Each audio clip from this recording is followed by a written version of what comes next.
Last night I was finally able to see Maggie Gyllenhaal's film, The Bride.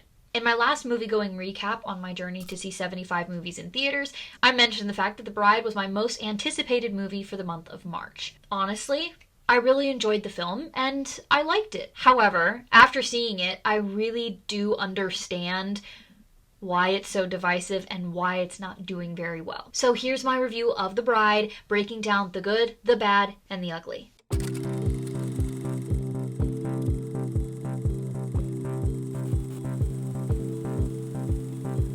First, I just want us to take a look at really how this movie is performing. One of my favorite metrics is Rotten Tomatoes, and this came in at a 57%, making it rotten. That is a pretty interesting split. Also, the audience score placed it at about 70%, so the audience did enjoy it more than critics. Although I do feel like that regularly happens. There's some really, really interesting cases of audiences and critics having completely different opinions on films. I love it when that happens. This seemed like one of those movies where either you love it or you hate it, and there's very little in between. One review says, it's built on a fun aesthetic stuffed with cultural references and timely talking points, and action-packed, but it never slows down enough to develop organic relationships between its characters, and that's its downfall. And that's a positive review.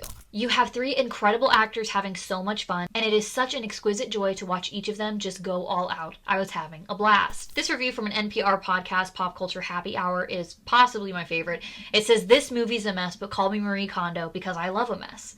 This one, also from Pop Culture Happy Hour, says, I appreciate how much this film is just willing to kind of go all out in the things that it's best at, instead of kind of boring us with all its connective tissue. Now, the negative reviews are pretty negative. Alas, despite scratching at interesting ideas, Gyllenhaal's chaotic, see-what-sticks approach nullifies most of them, leaving us with an untethered heroine barking slogans that the film around her fails to back up in any creatively meaningful way.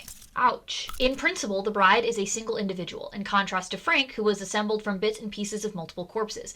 But as a fictional creation, she never adds up to a cohesive whole any more than does the movie bearing her name. And this review, which I definitely want to go more into depth about specifically what this one is talking about as well, says, Shelley's presence in the narrative is by far the weakest link, and that's rather pointed in a film that has at least a baker's dozen worth of narrative threads it keeps failing to weave into a cohesive whole. This review from Common Sense Media says, The Bride may have cinephiles leaning in closer, while many mainstream moviegoers could run away aghast. So obviously people have a lot to say about this movie. And honestly, I feel like I agree with everything said in every one of those reviews. But I definitely want to talk about why the movie is not being successful financially. As that one review says, it's bringing cinephiles closer, but it's pushing a lot of casual moviegoers away. But why is that? The failure of many movies is due to the marketing, and I strongly feel that that is the case for this film as well. Just looking at the synopsis for this film, a scientist revives a murdered woman as a companion for a legendary creature. The aftermath defies all expectations. What is that? What does that mean? What does that tell me about what this movie's actually about? The aftermath defies all expectations? I don't even know what my expectations should be for this movie based on that statement. I love going and seeing movies that I have no idea what I'm stepping into, but that's just because I love movies. I love all movies, good and bad movies. I love the movie-going experience. Nowadays, for people who have to be very selective about what movies they're going to see because, boy, is it getting expensive, they're not going to go see a movie that they don't know what they're signing up for. People don't want to risk wasting their time and wasting their money on a movie that's not suited for them. The trailers really put a lot of emphasis on the visuals, which drew me and of course other cinephiles in, but for a casual audience, they're a lot more plot and narrative driven, and really you don't have a well-rounded concept of that from the promotional materials. So box office wise, I think a lot of that has to do with advertising. And of course, once you get to the actual meat of the film, word of mouth was not really encouraging people to make a trip to the theaters for this one. First, I want to address all the things that I liked about this film. The aesthetics, the visuals, the production design, the costuming, the makeup. It was so unique. I need to find a different word to say. I've been saying unique a lot and it's bugging me. It was very unusual? No. Peculiar? That's not a good one. Distinctive.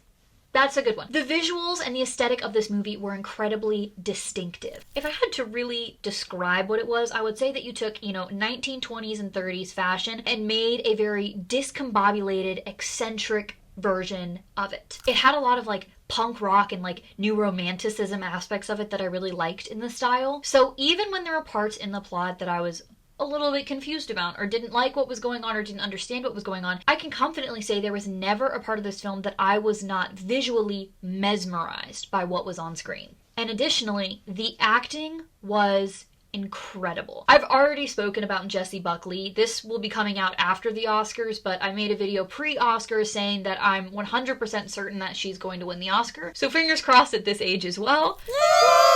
And of course, we all know that Christian Bale is an incredible and transformative actor. From his work in American Psycho, to Batman, to Ford vs. Ferrari, to Vice, Thor, Love and Thunder. Don't even like that movie, but he was really good in it. You almost don't recognize him oftentimes from one movie to the next.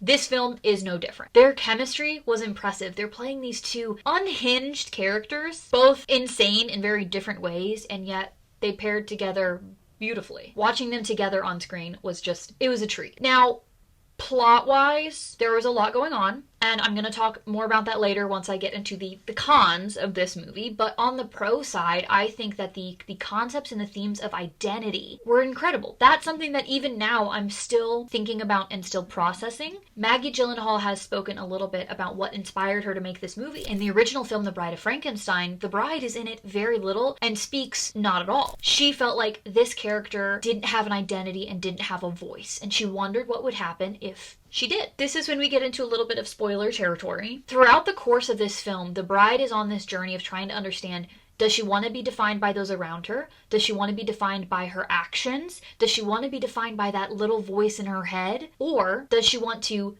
look at the situation that she's in, sees her circumstances, and instead of letting herself be defeated by them and be labeled, she decides that she's going to reclaim and reinvent that title of the bride. She's not rejecting being the bride. She's reclaiming it in a new context, in her own context. We also see a similar journey with Frank or Frankenstein in his movie-going journey. He's constantly going to the movies, looking on screen at his favorite actor Ronnie Reed and seeing himself on screen as well. He knows exactly who he wants to be, where he wants to be, what he wants to be, and yet he can't achieve it. So we're having these kind of two different struggles. You have this character who can be anything, all these things that are fighting to define her, versus Frank, who feels like this jumble of different people, literally and figuratively, and he knows exactly who he wants to be, but he's so far from it. Those concepts were amazing. I thought that was so interesting, and I love the ways that those were explored subtly, but also explicitly. However, I felt that with everything else that was going on in this film, some of the most intriguing parts, such as that concept of identity, was overshadowed. So let's talk about that now. My main critique of this movie is that there is way too much going on. I loved the fact that it was so eclectic visually, but once it becomes maximalist narratively, it's really hard to figure out, like, what thread are we pulling on here?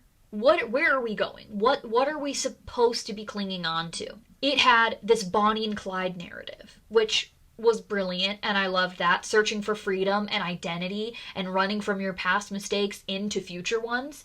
It had this whole gangster storyline that Ida, pre-death, had basically been an inside man kind of informing about this violent mobster who'd been murdering women. And then you have this whole possession storyline of Mary Shelley driving this narrative through the bride, wanting to continue telling her story through this woman's story. Then you also have this kind of mini plot of the detective and the relationship between our male detective and our lady detective, and her trying to fight for recognition and him trying to rectify his previous mistakes. Then there's also this feminist women's revolution, which is kind of tied to all of these things. It just felt like too much. I would have liked this movie if it was simplified, clarified, and streamlined. Taking a few of these scenes out here and there and just explaining the narrative a little more directly would have absolutely changed the whole reception of this movie, I think. If we just focused on the theme of identity, focused more on the theme of oppression, focused more on the bride and Frankenstein's relationship, any one of those things, I would have loved that.